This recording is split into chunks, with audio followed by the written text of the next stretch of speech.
Hello అందరికీ. Meal maker curry ఒక్కొక్కరు ఒక్కొక్క స్టైల్లో చేస్తారు. నేనైతే ఇలా చేస్తాను.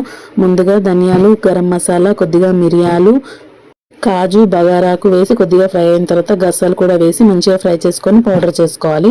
ఇప్పుడు ఒక గిన్నెలో నూనె వేసి ఉల్లిగడ్డలు మంచిగా ఫ్రై అయిన తర్వాత అల్లం ఎల్లిగడ్డ, పసుపు వేసి ఫ్రై చేసుకోవాలి.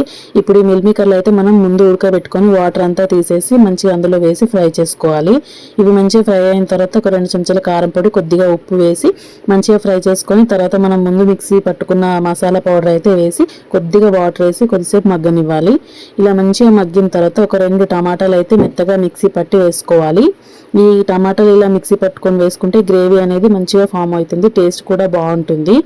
టమాటాలు కూడా మంచిగా మిక్స్ అయిన తర్వాత కొద్దిగా పచ్చివాసన పోయేంత వరకు ఫ్రై చేసిన తర్వాత అప్పుడు మనం వాటర్ అయితే యాడ్ చేసి లాస్ట్లో కొద్దిగా కొత్తిమీర ఉంటే వేసుకొని దించేసుకోవాలి. టేస్ట్ అయితే చాలా బాగుంటుంది. ఈ వీడియో కనుక నచ్చితే ఒక లైక్ చేసి సబ్స్క్రైబ్ చేసుకోండి.